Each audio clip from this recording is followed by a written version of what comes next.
ప్రియమైనటువంటి దేవుని బిడ్డలారా, ఈరోజు 3 వాక్య పఠన భాగములు ప్రియులు చదవగా విన్నాం. ఆ వాక్య పఠనము సారాంశము మనందరికీ తెలిసిందే. అపోస్తలుడైన భక్త పౌలు గారు మిషనరీ ప్రయాణము చేస్తున్న సందర్భాలలో ఆయా పట్టణాలు సందర్శిస్తూ దేవుని వాక్యము అందిస్తూ ఉన్న సందర్భాలలో కొంతమంది యూదులు సువార్తకు ఆటంకము కలిగిస్తూ పౌలు గారిని తప్పు పట్టుకోవాలని, నిర్బంధము చేయాలని అక్కడున్నటువంటి యూదా ప్రజలు కొంత ఆటంకాలు కలిగిస్తూ ఉండేవారు.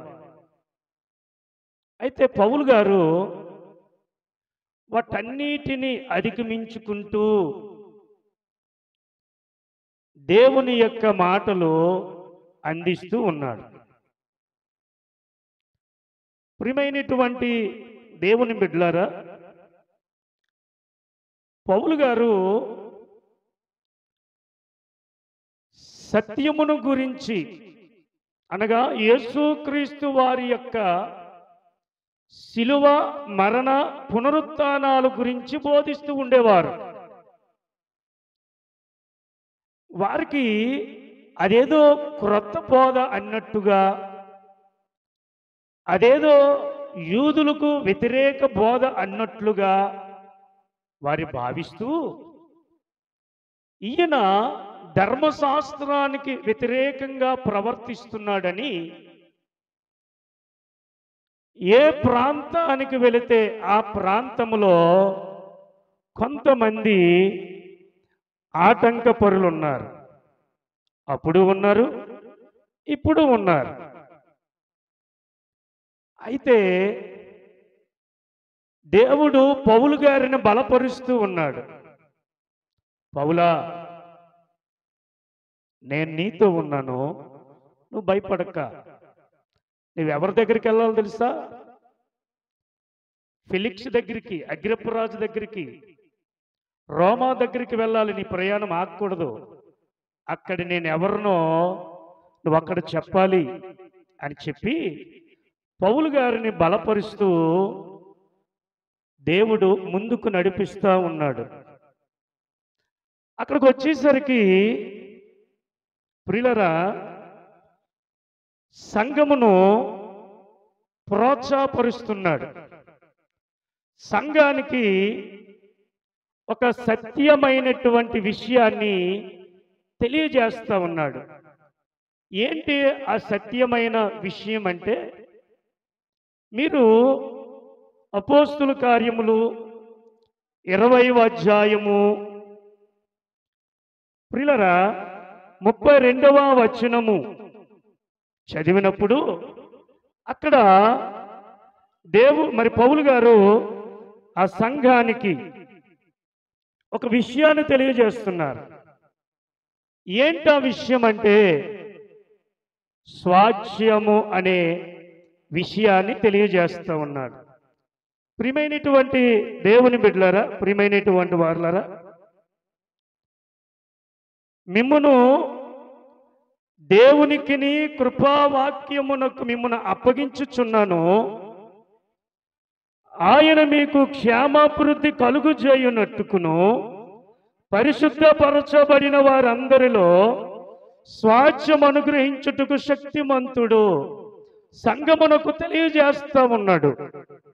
నేను మిమ్మును దేవునికి అప్పచెప్పుచున్నాను, దేవుని కృపావాక్యానికి అప్పచెప్పుచున్నాను. ఎందుకో తెలుసా? దేవుడు మనకు స్వాస్థ్యమై ఉన్నాడు. స్వాస్థ్యము అనే పదాన్ని వాడాడు. స్వాస్థ్యము శాశ్వతమైనటువంటిది, స్థిరమైనటువంటిది, చెక్కు చెదరనది, కలత పడనది, పోలేనిది. ప్రియులరా,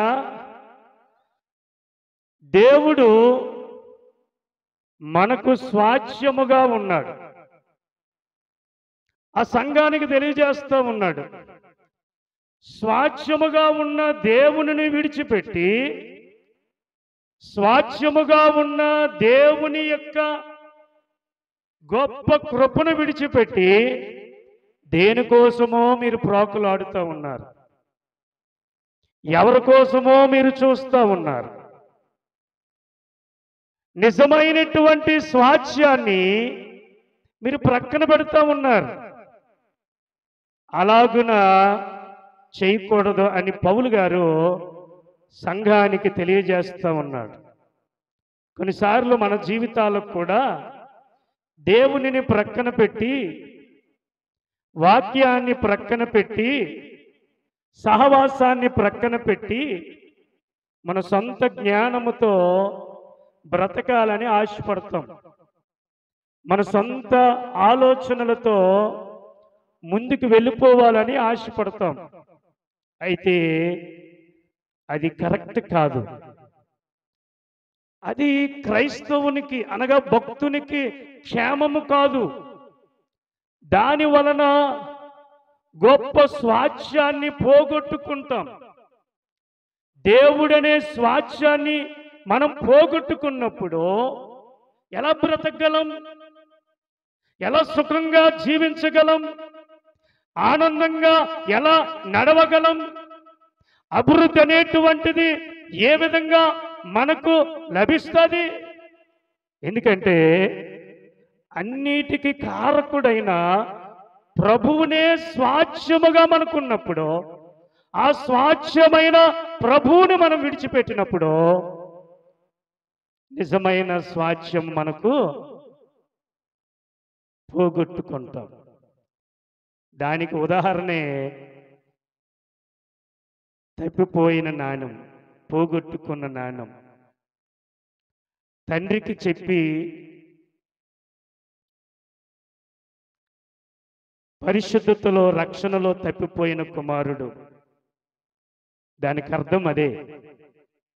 మనం ఏమనుకున్నామంటే తప్పిపోయాడు, కానీ ముందు చెప్పి వెళ్ళాడు. ఏమండి? తండ్రికి చెప్పి వెళ్ళాడు. ఎందులో తప్పిపోయాడు? తండ్రి స్థిరమైన శాశ్వతమైన సహవాసం అనే స్వాస్థ్యంలో తప్పిపోయాడు. ప్రియమైనటువంటి దేవుని బిడ్డలారా, కొలస్సీలకు రాసిన పత్రిక 3వ అధ్యాయము 23వ వచనములో కూడా అదే మాట పౌలు గారు కొలస్సీ సంఘానికి కూడా చెప్పాడు.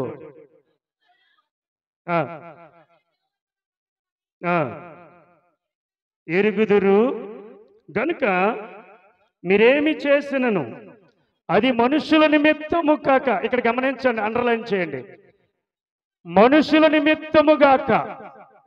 సాధారణంగా మానవులంగా ఈ ఆలోచన ఎక్కువ ఉంటారు. నన్ను పొగడాలి, అందరిలో నన్ను మెచ్చుకోవాలి, అందరిలో నా పేరు చెప్పాలి, అందరికి తెలిసినట్లు నేను పనులు చేయాలి అనే ఆలోచన దేవుని బిడ్డలమైన మనలో ఉండకూడదు. ఎందుకు ఆ విధమైన మనసు ఉండకూడదంటే, ప్రభు వలన స్వాస్థ్యమును ప్రతిఫలముగా పొందము కాబట్టి ఎరిగము గనుక మనమేమి చేసినా దేవుని నిమిత్తమే చేయాలి, మనుషుల నిమిత్తము చేయకూడదు. అది కరెక్ట్ కాదు. దానివల్ల నీకు ఆశీర్వాదము రాదు. కాబట్టి ప్రియమైనటువంటి దేవుని బిడ్డలు అందుకంటాడు, నీ కుడి చేయిస్తే నీ ఎడమ చేయికు తెలియకూడదు అంటాడు.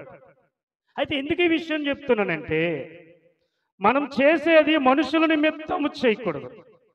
ఆ ఆలోచన మంచిది కాదు. నువ్వేమి చేసినా దేవుని పక్షముగా చేయాలి.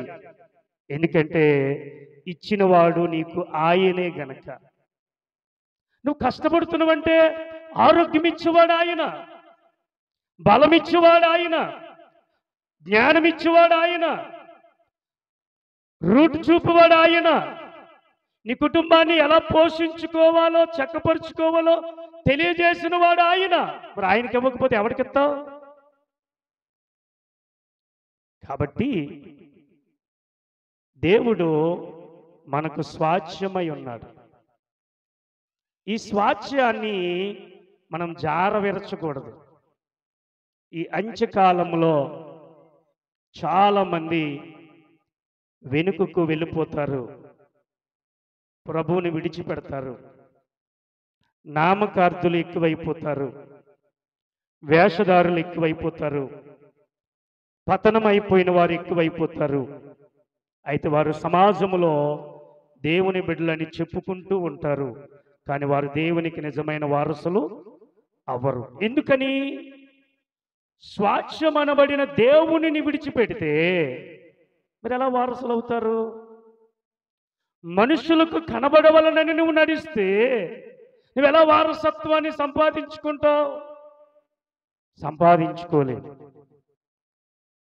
కాబట్టి ప్రియులారా, మనం ఏది చేసినా ప్రభు నిమిత్తమే చేయాలి. అందుకే నేను ఎవరిని ఎక్కువ పొగడను.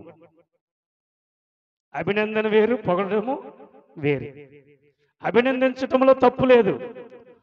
పొగడము దేవునికి మాత్రమే పొగడాలి, ఇంకే మనిషికి పొగడకూడదు. అది ఆశీర్వాదాలు రావు. హల్లెలూయా. మనుషుల నిమిత్తం అనేటువంటిది చేయరాదు.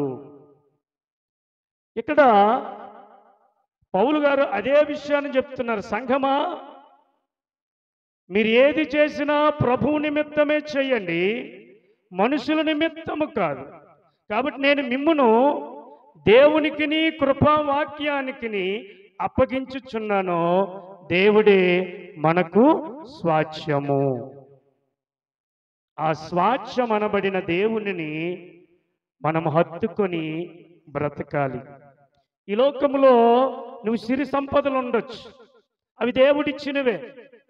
ఈ లోకములో నీకు ఫైనాన్స్గా నువ్వు బాగా ఉండొచ్చు, అది దేవుడిచ్చినవే.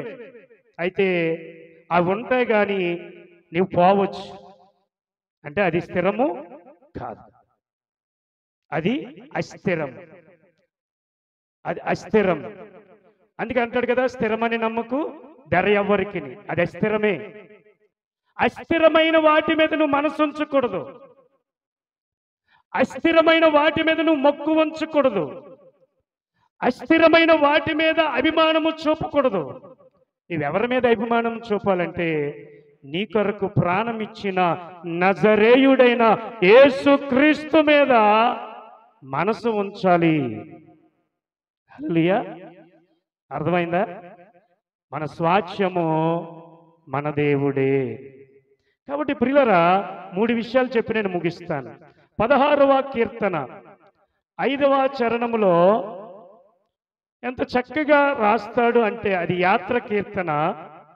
ఆ యాత్ర కీర్తనలో అంటాడు భక్తుడు, యెహోవా నా స్వాస్థ్య భాగము, నా పానీయ భాగము, నీవే నా భాగమును కాపాడుచున్నావు.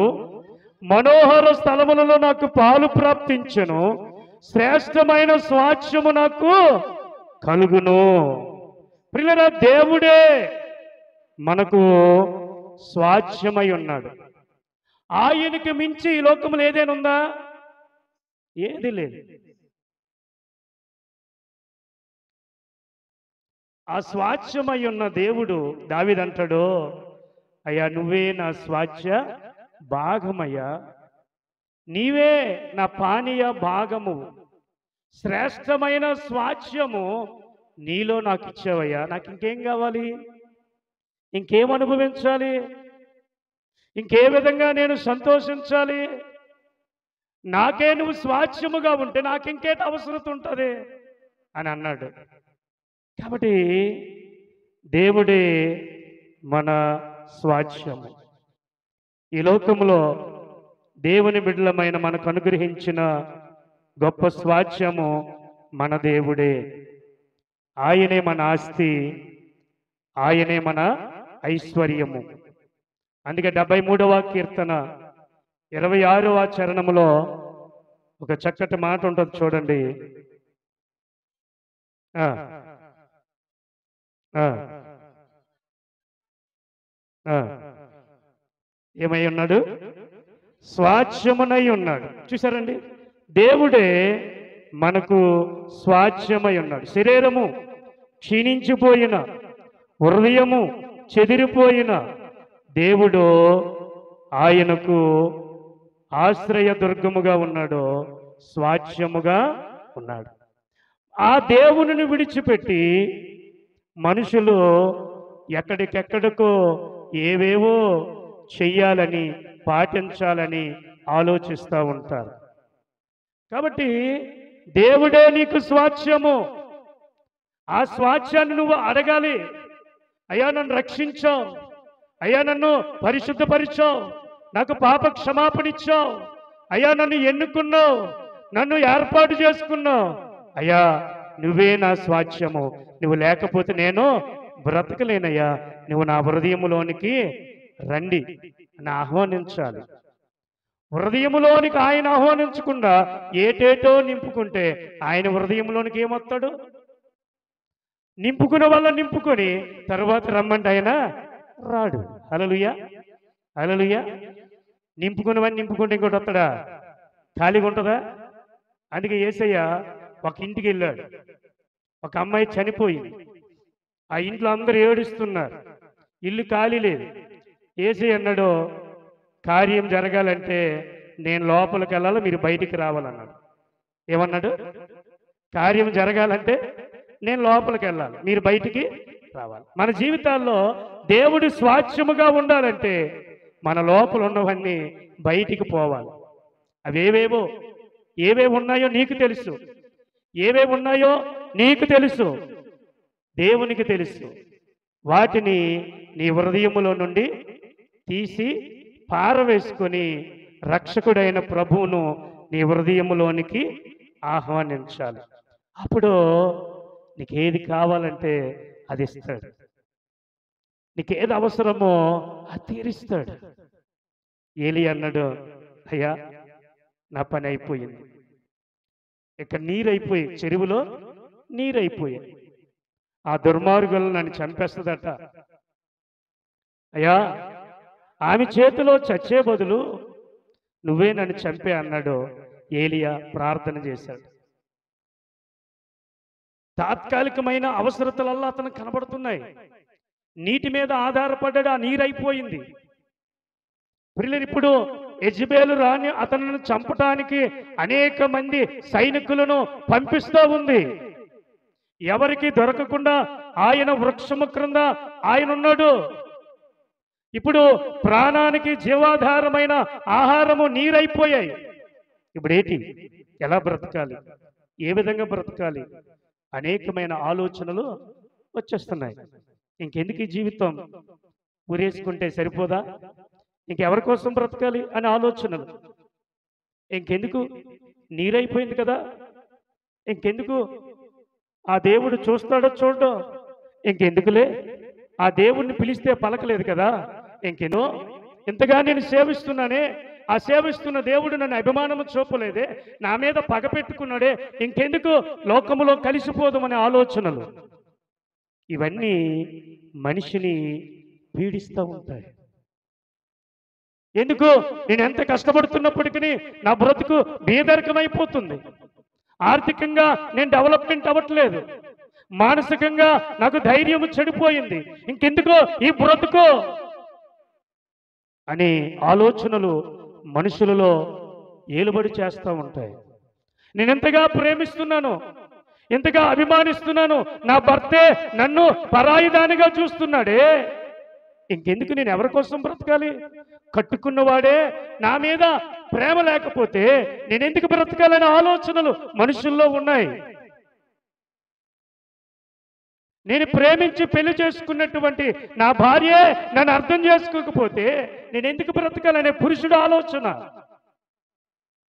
బిడ్డల కన్నాను, పెంచాను, పెద్ద చేశాను, అభివృద్ధి పరిచాను, వాళ్ళకి కావలసినవన్నీ ఇచ్చున్నాను, కానీ వారు నామే తిరగబడుతున్నారే, ఇంకెందుకు పిల్లలని ఆలోచన, అనాలోచన, బాధ మనిషిని పట్టి వేధిస్తూ ఉంది.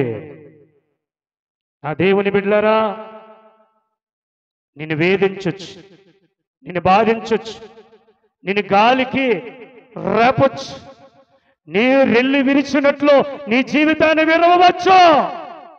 అయితే చెప్తున్నాను, నిన్ను ప్రేమించే ప్రభువు ఉన్నాడు, నిన్ను ఆదరించేవాడు నీతో ఉన్నాడు.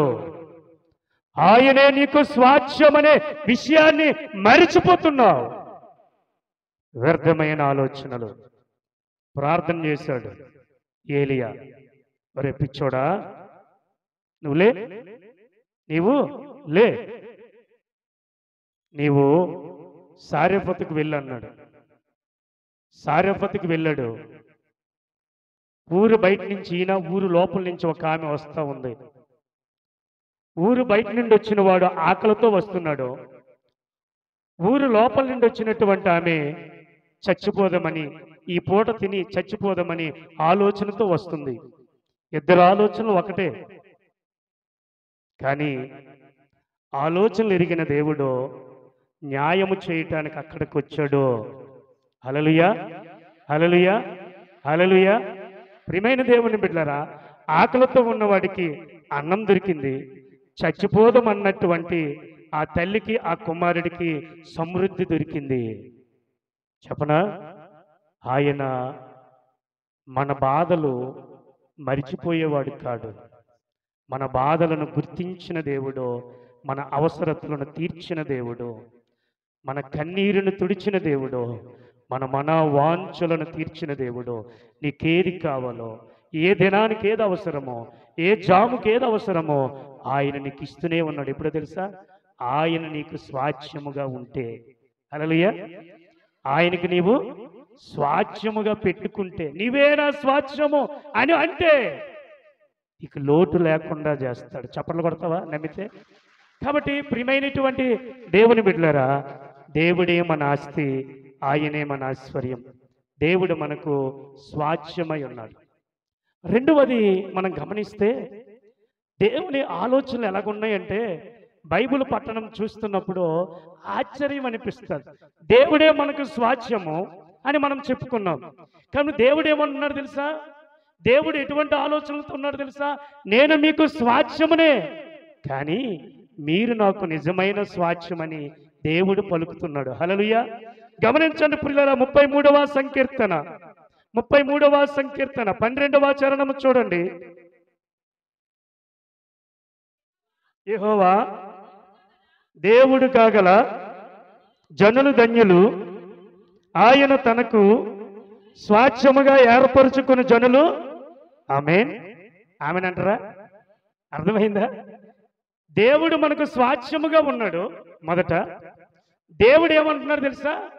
నేను మీకు స్వాస్థ్యముగా ఉన్నది నిజమే, కానీ నేను మిమ్మును నాకు స్వాస్థ్యముగా చేసుకున్నాను. రెండవదిగా, దేవునికి మనము స్వాస్థ్యమై ఉన్నాము. ఎంత గొప్ప మాట ఇది!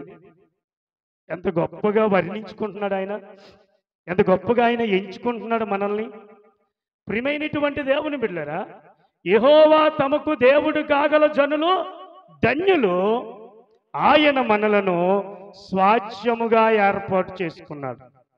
ఆయనకు నిన్ను నన్ను స్వాస్థ్యముగా ఏర్పాటు చేసుకున్నాడు. అంటే మన మీదకి ఆయనకున్న లక్ష్యము, గురి, ఆలోచన ఎంత గొప్పదో ఆలోచన చేయండి.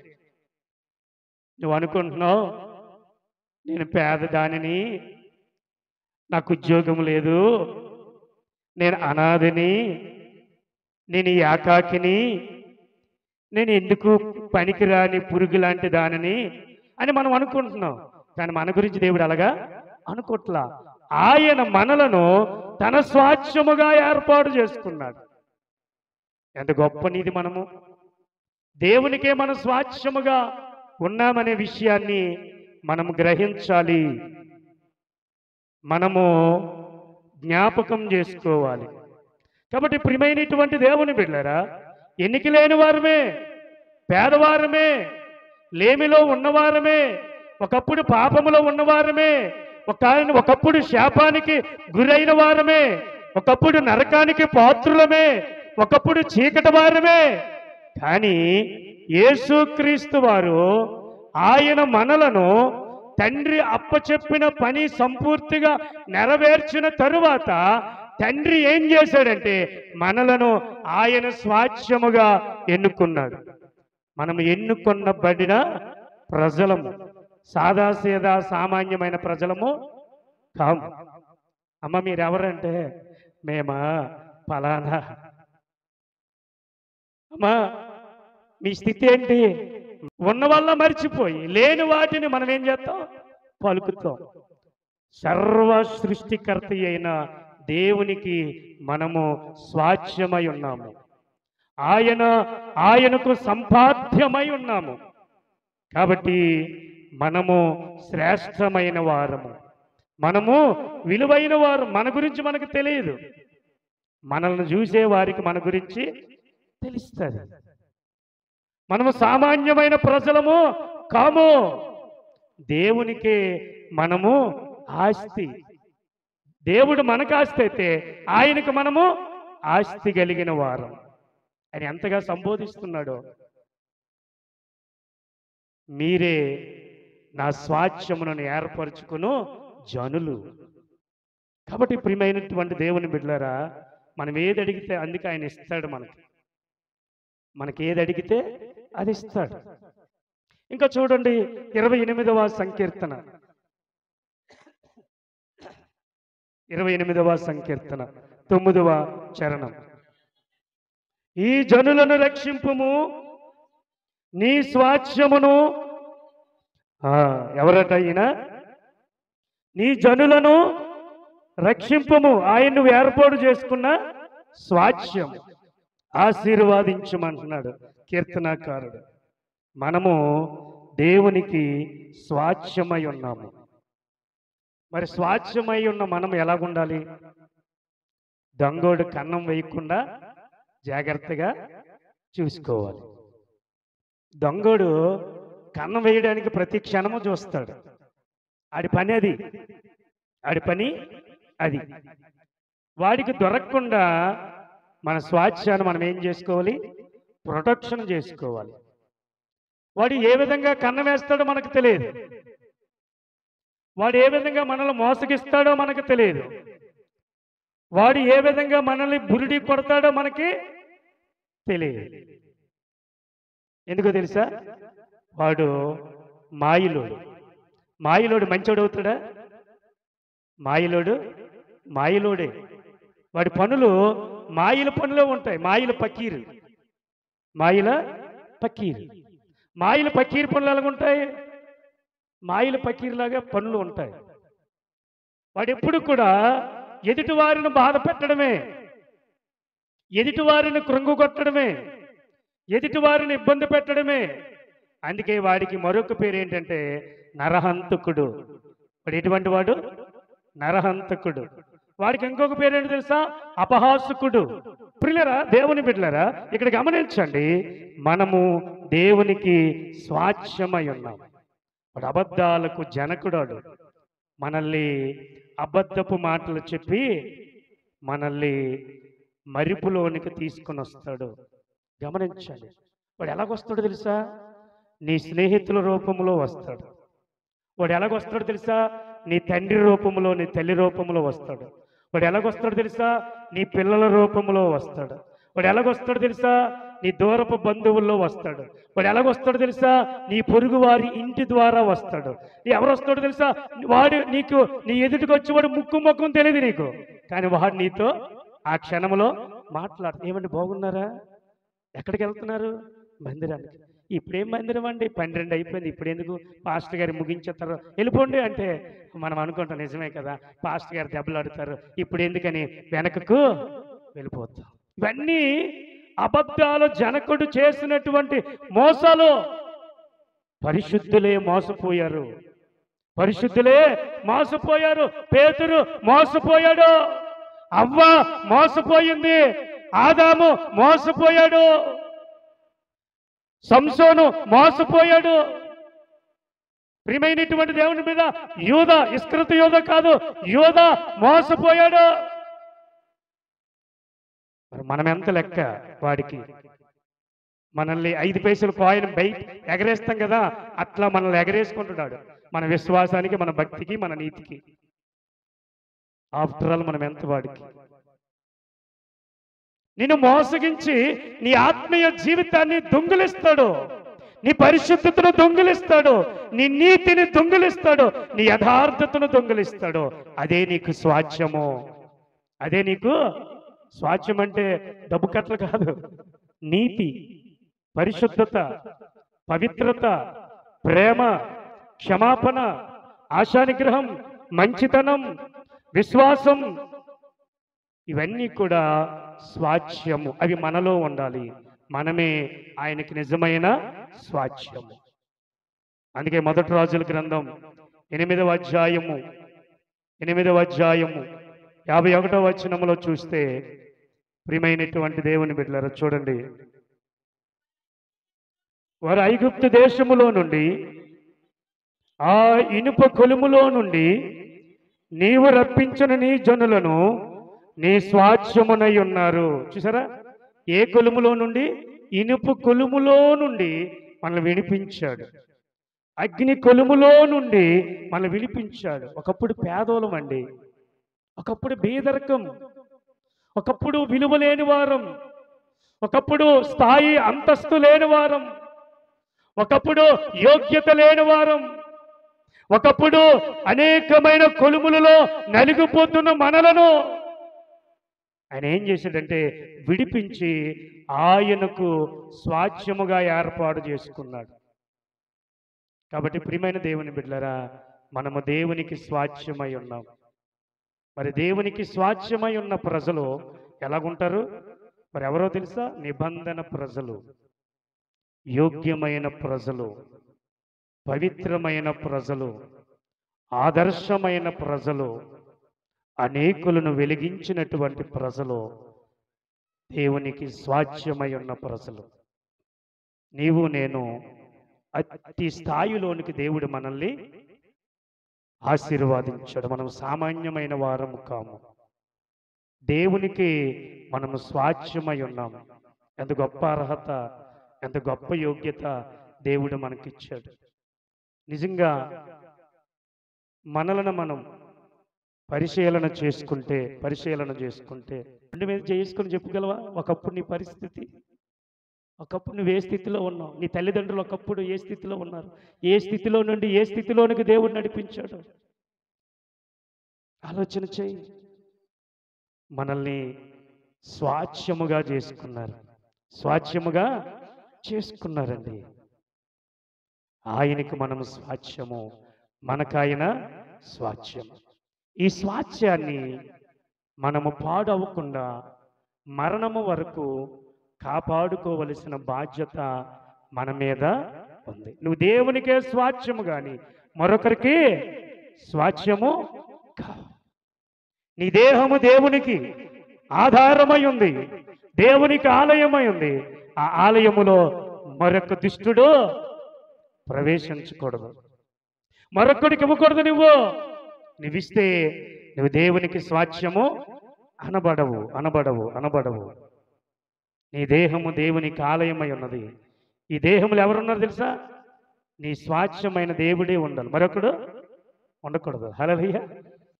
యేసుక్రీస్తునే ప్రేమించాలి, అపవాదిని ప్రేమించకూడదు. నువ్వు అపవాదిని ప్రేమిస్తే అతడు నీ ప్రాణప్రియుడైపోతాడు. అప్పుడు నువ్వు నీ ప్రాణేశ్వరుడు నీకు దూరం అయిపోతాడు. ఎప్పుడైతే నీ ప్రాణేశ్వరుడు నీకు దూరం అయిపోయాడో నువ్వు స్వాస్థ్యాన్ని పోగొట్టుకుంటావు. ఎప్పుడైతే నువ్వు స్వాస్థ్యాన్ని పోగొట్టుకుంటావో ఇంకా ఆయన నీ మీద మనసు పెట్టడు. ఎప్పుడైతే నీ మీద మనసు పెట్టడో ఇంకా నీ జీవితం ఇస్తురాకులాగా అయిపోద్ది. కాబట్టి మరొకరికి ఈ హృదయంలో చోటు ఇవ్వకూడదు. ఈ హృదయములో యేసయ్యకే చోటు ఇవ్వాలి.